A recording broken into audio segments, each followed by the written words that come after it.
بسم الله الرحمن الرحيم. الحمد لله الذي خلق السماوات والأرض وجعل الظلمات والنور ثم الذين كفروا بربهم يعدلون.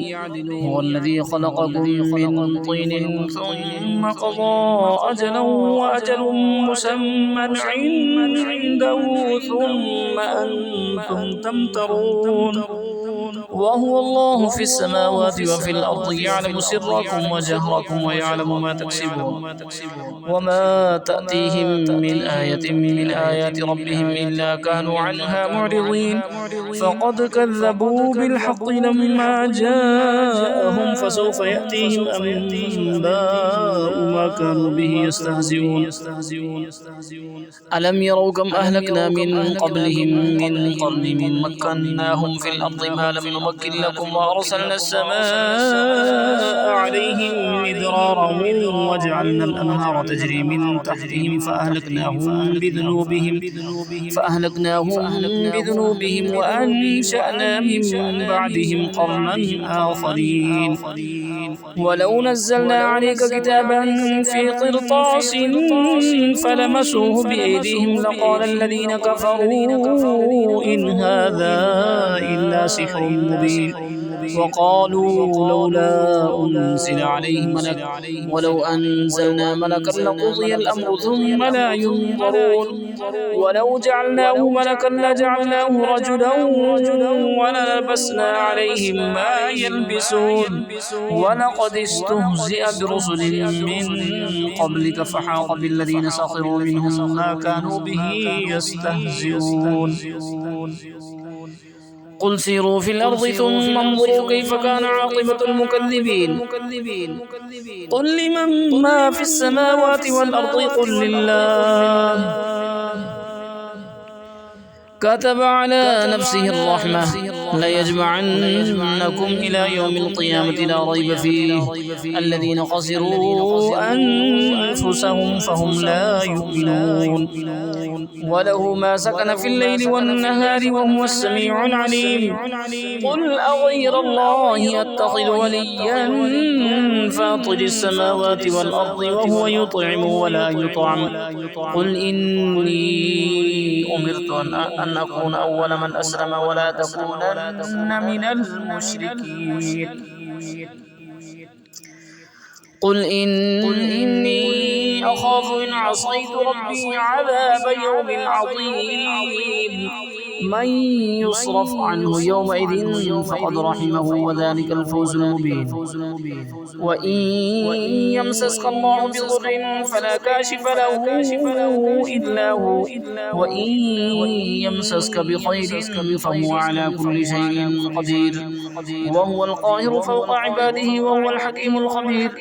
قل أي شيء أكبر شهادة قل الله شهيد بيني وبينكم وأوحي إلي هذا القرآن لأنذركم به ومن بلغ أئنكم لتشهدون أن مع الله آلهة أخرى قل لا أشهد قل إنما هو إله واحد وإنني بريء مما تشركون. الذين آتيناهم الكتاب يعرفونه كما يعرفون أبناءهم الذين خسروا أنفسهم فهم لا يؤمنون. ومن أظلم ممن افترى على الله كذبا أو كذب بآياته إنه لا يفلح الظالمون. ويوم نحشرهم جميعا ثم نقول للذين أشركوا أين شركاؤكم الذين كنتم تزعمون ثم لم تكن فتنتهم إلا أن قالوا والله ربنا ما كنا مشركين. انظر كيف كذبوا على أنفسهم وضل عنهم ما كانوا يفترون. ومنهم من يستمع إليك وجعلنا على قلوبهم أكنة أن يفقهوا وفي آذانهم وقرا وإن يروا كل آية لا يؤمنوا بها حتى إذا جاءوك يجادلونك يقول الذين كفروا إن هذا إلا أساطير الأولين. وهم ينهون عنه وينأون عنه وإن يهلكون إلا أنفسهم وما يشعرون. ولو ترى إذ وقفوا على النار فقالوا يا ليتنا نرد ولا نكذب بآيات ربنا ونكون من المؤمنين. بل بدا لهم ما كانوا يخفون من قبل ولو ردوا لعادوا لما نهوا عنه وإنهم لكاذبون. وقالوا إن هي إلا حياتنا الدنيا وما نحن بمبعوثين. ولو ترى إذ وقفوا على ربهم قال أليس هذا بالحق؟ قالوا بلى وربنا قال فذوقوا العذاب بما كنتم تكفرون.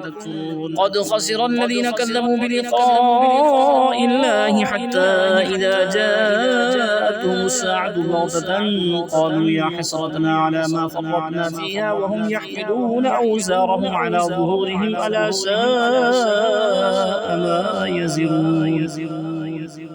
وما الحياة الدنيا إلا لعب ولهو وللدار الآخرة خير للذين يتقون فلا تعقلون.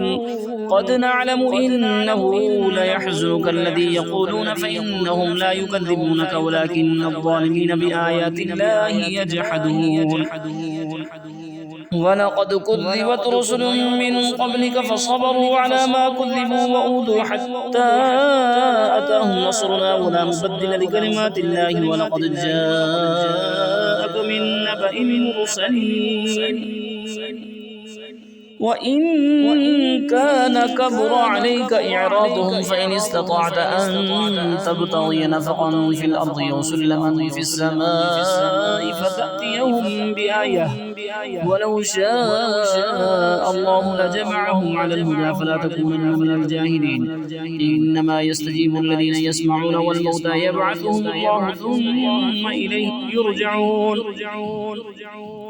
وقالوا لولا نزل عليه آية من ربه قل إن الله قادر على أن ينزل آية ولكن أكثرهم لا يعلمون. وما من دابة في الأرض ولا طائر يطير بجناحيه إلا أمثالكم ما فرطنا في الكتاب من شيء ثم إلى ربهم يحشرون. والذين كذبوا بآياتنا صم وبكم في الظلمات من يشاء الله يضلله ومن يشاء يجعله على صراط مستقيم. قل أرأيتكم من أتاكم عذاب الله وأوتتكم الساعة أغير الله تدعون إن كنتم صادقين. بل إياه تدعون فيكشف ما تدعون إليه إن شاء وتنسون ما تشركون. ولقد أرسلنا إلى أمم من قبلك فأخذناهم بالبأساء والضراء لعلهم يتضرعون. فلولا إذ جاءهم بأسنا تضرعوا ولكن قست قلوبهم وزين لهم الشيطان ما كانوا يعملون. فلما نسوا ما ذكروا به فتحنا عليهم أبواب كل شيء حتى إذا فرحوا بما أوتوا أخذناهم بغتة فإذا هم مبلسون. فقطع دابر القوم الذين ظلموا والحمد لله رب العالمين. قل أرأيتم إن أخذ الله سمعكم وأبصاركم وختم على قلوبكم من إله غير الله يأتيكم به انظر كيف نصرف الآيات ثم هم يصدفون. قل أرأيتكم إن أتاكم عذاب الله بغتة أو جهرة هل يهلك إلا القوم الظالمون. وما نرسل المرسلين إلا مبشرين ومنذرين فمن آمن وأصلح فلا خوف عليهم ولا هم يحزنون. والذين كذبوا بآياتنا يمسهم العذاب بما كانوا يفسقون. قل لا أقول لكم عندي خزائن الله ولا أعلم الغيب ولا أقول لكم إني ملك إن أتبع إلا ما يوحى إلي. قل هل يستوي الأعمى والبصير أفلا تتفكرون. وأنذر به الذين يخافون أن يحشروا إلى ربهم ليس لهم من دونه ولي ولا شفيع لعلهم يتقون. ولا تطرد الذين يدعون ربهم بالغداة والعشي يريدون وجهه ما عليك من حسابهم من شيء وما من حسابك عليهم من شيء فتطردهم فتكون من الظالمين. وكذلك فتنا فتنى بعضهم ببعض ليقولوا هؤلاء من الله عليهم من بيننا أليس الله بأعلم بالشاكرين. وإذا جاءك الذين يؤمنون بآياتنا فقل سلام عليكم كتب ربكم على نفسه الرحمة أنه من عمل منكم سوءا بجهالة ثم تاب من بعده وأصلح فأنه غفور رحيم. وكذلك نفصل الآيات ولتستبين سبيل المجرمين. قل إني نهيت أن أعبد الذين تدعون من دون الله قل لا أتبع أهواءكم قد ضللت إذا وما أنا من المهتدين. قل إني على بينة من ربي وكذبتم به ما عندي ما تستعجلون به إن الحكم إلا لله يقص الحق وهو خير الفاصلين. قل لو أن عندي ما تستعجلون به لقضي الأمر بيني وبينكم والله أعلم بالظالمين. وعنده مفاتح الغيب لا يعلمها إلا هو ويعلم ما في البر والبحر وما تسقط من ورقة إلا يعلمها ولا حبة في ظلمات الأرض ولا رطب ولا يابس إلا في كتاب مبين. وهو الذي يتوفاكم بالليل ويعلم ما جرحتم بالنهار ثم يبعثكم فيه ليقضى أجل مسمى ثم إليه مرجعكم ثم ينبئكم بما كنتم تعملون. وهو القاهر فوق عباده ويرسل عليكم حفظه حتى إذا جاء أحدكم الموت توفته رسلنا وهم لا يفرطون ثم ردوا إلى الله مولاهم الحق ألا له الحكم وهو أسرع الحاسبين. قل من ينجيكم من ظلمات البر والبحر تدعونه تضرعا وخفية لئن أنجانا من هذه لنكونن من الشاكرين. قل الله ينجيكم منها ومن كل كرب ثم أنتم تشركون. قل هو القادر على أن يبعث عليكم عذابا من فوقكم أو من تحت أرجلكم أو يلبسكم شيعا ويذيق بعضكم بأس بعض انظر كيف نصرف الآيات لعلهم يفقهون. وكذب به قومك وهو الحق قل لست عليكم بوكيل لكل نبأ مستقر وسوف تعلمون. وإذا رأيت الذين يخوضون في آياتنا فأعرض عنهم حتى يخوضوا في حديث غيره وإما ينسينك الشيطان فلا تقعد بعد الذكرى مع القوم الظالمين. وما على الذين يتقون من حسابهم من شيء ولكن ذكرى لعلهم يتقون. وذر الذين اتخذوا دينهم لعبا ولهوا وغرتهم الحياة الدنيا وذكر به أن تبصر نفس بما كسبت ليس لها من دون الله ولي ولا شفيع وإن تعدل كل عدل لا يؤخذ منها أولئك الذين أبسلوا بما كسبوا لهم شراب من حميم وعذاب أليم بما كانوا يكفرون. قل أندعو من دون الله ما لا ينفعنا ولا يضرنا ونرد على أعقابنا بعد إذ هدانا الله كالذي استهوته الشياطين في الأرض حيران له أصحاب يدعونه إلى الهدى ائتنا قل إن هدى الله هو الهدى وأمرنا لنسلم لرب العالمين وأن أقيموا الصلاة واتقوه وهو الذي إليه تحشرون. وهو الذي خلق السماوات والأرض بالحق ويوم يقول كن فيكون قوله الحق وله الملك يوم ينفخ في الصور عالم الغيب والشهادة وهو الحكيم الخبير. وإذ قال إبراهيم لأبيه آزر أتتخذ أصناما آلهة إني أراك وقومك في ضلال مبين. وكذلك نري إبراهيم ملكوت السماوات والأرض وليكون من الموقنين فلما جن عليه الليل رأى كوكبا قال هذا ربي فلما أفل قال لا أحب الآفلين. فلما رأى القمر بازغا قال هذا ربي، فلما أفل قال لئن لم يهدني ربي لأكونن من القوم الضالين. فلما رأى الشمس بازغة قال هذا ربي هذا أكبر. فلما أفلت قال يا قوم إني بريء مما تشركون إني وجهت وجهي للذي فطر السماوات والأرض حنيفا وما أنا من المشركين.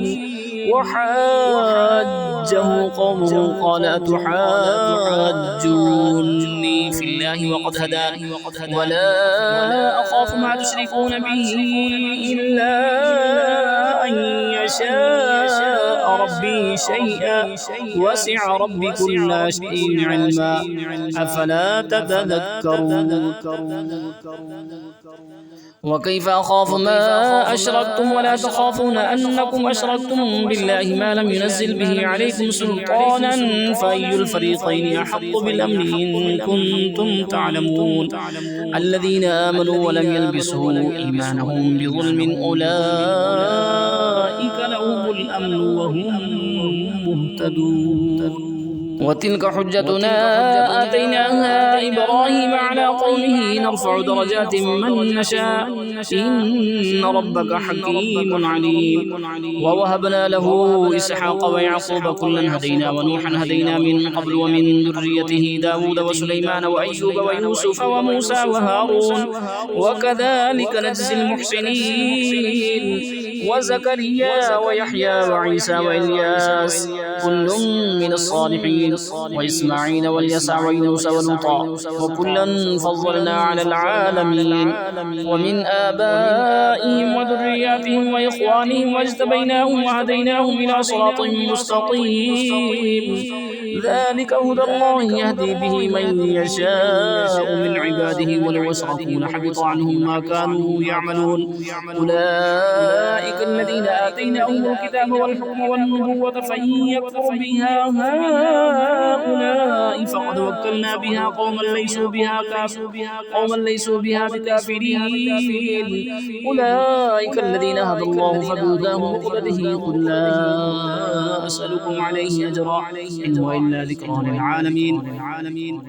وما قدر الله حق قدره إذ قالوا ما أنزل الله على بشر من شيء قل من أنزل الكتاب الذي جاء به موسى نورا وهدى للناس تجعلونه قراطيس تبدونها وتخفون كثيرا وعلمتم ما لم تعلموا أنتم ولا آباؤكم قل الله ثم ذرهم في خوضهم يلعبون. وهذا كتاب أنزلناه مبارك مصدق الذي بين يديه ولتنذر أم القرى ومن حولها والذين يؤمنون بالآخرة يؤمنون به وهم على صلاتهم يحافظون. ومن أظلم ممن افترى على الله كذبا أو قال أوحي إلي ولم يوحى إليه شيء ومن قال سأنزل مثل ما أنزل الله. ولو ترى إذ الظالمون في غمرات الموت والملائكة باسطوا أيديهم أخرجوا أنفسكم اليوم تجزون عذاب الهون بما كنتم تقولون على الله غير الحق وكنتم عن آياته تستكبرون. ولقد جئتمونا فرادا كما خلقناكم أول مرة وتركتم ما خولناكم وراء ظهوركم وما نرى معكم شفعاءكم الذين زعمتم أنهم فيكم شركاء لقد تقطع بينكم وضل عنكم ما كنتم تزعمون. إن الله فالق الحب والنوى يخرج الحي من الميت ومخرج الميت من الحي ذلكم الله فأنى تؤفكون. فالق الإصباح وجعل الليل سكنا والشمس والقمر حسبانا ذلك تقدير العزيز العليم. وهو الذي جعل لكم النجوم لتهتدوا بها في ظلمات البر والبحر قد فصلنا الآيات لقوم يعلمون وهو الذي أنشأكم من نفس واحدة فمستقر ومستودع قد فصلنا الآيات لقوم يفقهون وهو الذي أنزل من السماء ماء فأخرجنا به نبات كل شيء فأخرجنا منه خضرا نخرج منه حبا متراكبا ومن النخل من طلعها قنوان دانية وجنات من أعناب والزيتون والرمان مشتبها وغير متشابه انظروا إلى ثمره إذا أثمر وينعه إن في ذلك لآيات لقوم يؤمنون وجعلوا لله شركاء الجن وخلقهم وخلقوا له بنين وبنات بغير علم سبحانه وتعالى عما يصفون بديع السماوات والأرض أنى يكون له ولد ولم تكن له صاحبة وخلق كل شيء وهو بكل شيء عليم ذلكم الله ربكم لا إله إلا هو خالق كل شيء فاعبدوه وهو على كل شيء وكيل لا تدركه الأبصار وهو يدرك الأبصار وهو اللطيف الخبير قد جاءكم بصائر من ربكم فمن أبصر فلنفسه ومن عمي فعليها وما أنا عليكم بحفيظ وكذلك نصرف الآيات وليقولوا درست ولنبينه لقوم يعلمون اتبع ما أوحي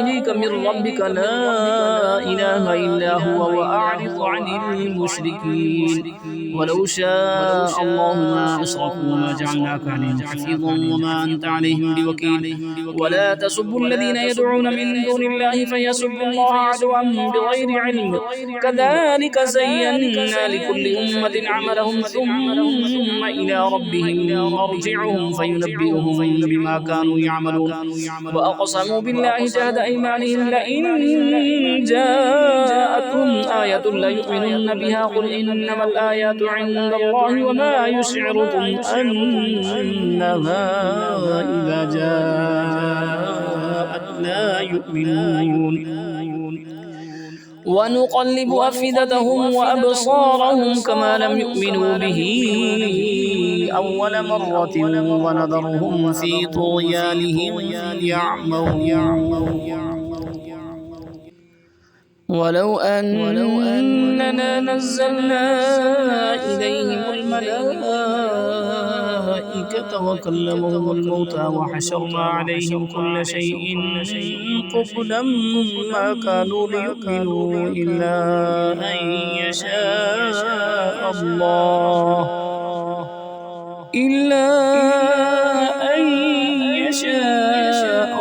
ولكن أكثرهم يجهلون وكذلك جعلنا لكل نبي عدوا شياطين الإنس والجن يوحي بعضهم إلى بعض زخرف القول غرورا ولو شاء ربك ما فعلوه فذرهم وما يفترون ولتصغى إليه أفئدة الذين لا يؤمنون بالآخرة وليرضوه وليقترفوا ما هم مقترفون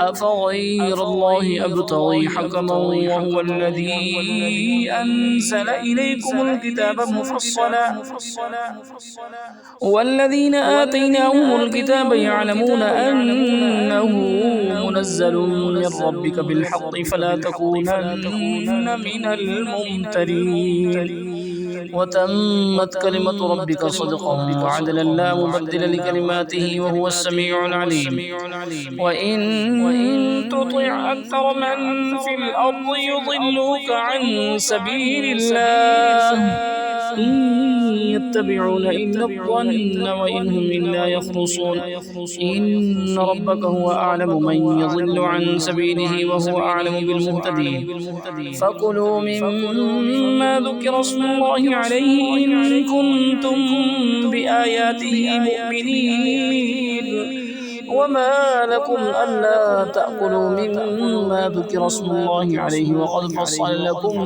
ما حرم عليكم إلا ما اضطررتم إليه وإن كثيرا ليضلون بأهوائهم بغير علم إن ربك هو أعلم بالمعتدين. وذروا ظاهر الإثم وباطنه إن الذين يكسبون الإثم سيجزون بما كانوا يقترفون. ولا تأكلوا مما لم يذكر اسم الله عليه وإنه لفسق وإن الشياطين ليوحون إلى أوليائهم ليجادلوكم وإن أطعتموهم إنكم لمشركون. أومن كان ميتا فأحييناه وجعلنا له نورا يمشي به في الناس كمن مثله في الظلمات ليس بخارج منها كذلك زين للكافرين ما كانوا يعملون. وكذلك جعلنا في كل قرية أكابر مجرميها ليمكروا فيها وما يمكرون إلا بأنفسهم وما يشعرون. وإذا جاءتهم آية قالوا لن نؤمن حتى نؤتى مثل ما أوتي رسل الله الله أعلم حيث يجعل رسالته سيصيب الذين أجرموا صغار عند الله وعذاب شديد بما كانوا يمكرون. فمن يرد الله أن يهديه يشرح صدره للإسلام ومن يرد أن يضله يجعل صدره ضيقا حرجا كأنما يصعد في السماء كذلك يجعل الله الرجس على الذين لا يؤمنون. وهذا صراط ربك مستقيما قد فصلنا الآيات لقوم يذكرون. لهم دار السلام عند ربهم وهو وليهم بما كانوا يعملون. ويوم يحشرهم جميعا يا معشر الجن قد استكثرتم من الإنس وقال أولياؤهم من الإنس ربنا استمتع بعضنا ببعض وبلغنا أجلنا الذي أجلت لنا قال النار مثواكم خالدين فيها إلا ما شاء الله إن ربك حكيم عليم. وكذلك نولي بعض الظالمين بعضا بما كانوا يكسبون. يا معشر الجن والإنس ألم يأتكم رسل منكم يقصون عليكم آياتي وينذرونكم لقاء يومكم هذا قالوا شهدنا على أنفسنا وغرتهم الحياة الدنيا وشهدوا على أنفسهم أنهم كانوا كافرين. ذلك أن لم يكن ربك مهلك القرى بظلم وأهلها غافلون ولكل درجات مما عملوا وما ربك بغافل عما يعملون. وربك الغني ذو الرحمة إن يشاء يذهبكم ويستخلف من بعدكم ما يشاء كما أنشأكم من ذرية قوم آخرين. إنما توعدون لآت وما أنتم بمعجزين. قل يا قوم اعملوا على مكانتكم إني عامل فسوف تعلمون من تكون له عاقبة الدار إنه لا يفلح الظالمون. وجعلوا لله مما ذرأ من الحرث والأنعام نصيبا فقالوا هذا لله بزعمهم وهذا لشركائنا فما كان لشركائهم فلا يصل إلى الله وما كان لله فهو يصل إلى شركائهم ساء ما يحكمون. وكذلك زين لكثير من المشركين قتل أولادهم شركاؤهم ليرضوهم وليلبسوا عليهم دينهم ولو شاء الله ما فعلوه فذرهم وما يفترون. وقالوا هذه أنعام وحرث حجر لا يطعمها إلا من نشاء بزعمهم وأنعام حرمت ظهورها وأنعام لا يذكرون اسم الله عليها افتراء عليه سيجزيهم بما كانوا يفترون. وقالوا ما في بطون هذه الأنعام خالصة لذكورنا ومحرم على أزواجنا وإن يكن ميتة فهم فيه شركاء سيجزيهم وصفهم إنه حكيم عليم. قد خسر الذين قتلوا أولادهم سفها بغير علم وحرموا ما رزقهم الله افتراء على الله قد ضلوا وما كانوا مهتدين. وهو الذي أنشأ جنات معروشات وغير معروشات والنخل والزرع مختلفا أكله والزيتون والرمان متشابها وغير متشابه كلوا من ثمره إذا أثمر وآتوا حقه يوم حصاده ولا تسرفوا إنه لا يحب المسرفين. ومن الأنعام حمولة وفرشا كلوا مما رزقكم الله ولا تتبعوا خطوات الشيطان إنه لكم عدو مبين. 8 أزواج من الضأن 2 ومن المعز 2 قل أذكرين حرم أم الأنثيين أما اشتملت عليه أرحام الأنثيين نبئوني بعلم إن كنتم صادقين. ومن الإبل 2 ومن البقر 2 قل أذكرين حرم أم الأنثيين أما اشتملت عليه أرحام الأنثيين أم كنتم شهداء إذ وصاكم الله بهذا فمن أظلم ممن افترى على الله كذبا ليضل الناس بغير علم إن الله لا يهدي القوم الظالمين. قل لا أجد فيما أوحي إلي محرما على طاعم يطعمه إلا أن يكون ميتة أو دما مسفوعا أو لحم خنزير فإنه رجس أو فسقا أهل لغير الله به فمن اضطر غير باغ ولا عاد فإن ربك غفور رحيم. وعلى الذين هادوا حرمنا كل ذي ظفر ومن البقر والغنم حرمنا عليهم شحومهما إلا ما حملت ظهورهما أو الحوايا أو ما اختلط بعظم ذلك جزيناهم ببغيهم وإنا لصادقون. فإن كذبوك فقل ربكم ذو رحمة واسعة ولا يرد بأسه عن القوم المجرمين. سيقول الذين أشركوا لو شاء الله ما أشركنا ولا آباؤنا ولا حرمنا من شيء كذلك كذب الذين من قبلهم حتى ذاقوا بأسنا قل هل عندكم من علم فتخرجوه لنا إن تتبعون إلا الظن وإن أنتم إلا تخرصون. قل فلله الحجة البالغة فلو شاء لهداكم أجمعين. قل هلم شهداءكم الذين يشهدون أن الله حرم هذا فإن شهدوا فلا تشهد معهم ولا تتبع أهواء الذين كذبوا بآياتنا والذين لا يؤمنون بالآخرة وهم بربهم يعدلون. قل تعالوا أتل ما حرم ربكم عليكم ألا تشركوا به شيئا وبالوالدين إحسانا ولا تقتلوا أولادكم من إملاق نحن نرزقكم وإياهم ولا تقربوا الفواحش ما ظهر منها وما بطن ولا تقتلوا النفس التي حرم الله إلا بالحق ذلكم وصاكم به لعلكم تعقلون. ولا تقربوا مال اليتيم إلا بالتي هي أحسن حتى يبلغ أشده وأوفوا الكيل والميزان بالقسط لا نكلف نفسا إلا وسعها وإذا قلتم فاعدلوا ولو كان ذا قربى وبعهد الله أوفوا ذلكم وصاكم به لعلكم تذكرون. وأن هذا صراطي مستقيما فاتبعوه ولا تتبعوا السبل فتفرق بكم عن سبيله ذلكم وصاكم به لعلكم تتقون. ثم آتينا موسى الكتاب تماما على الذي أحسن وتفصيلا لكل شيء وهدى ورحمة لعلهم بلقاء ربهم يؤمنون. وهذا كتاب أنزلناه مبارك فاتبعوه واتقوا لعلكم ترحمون.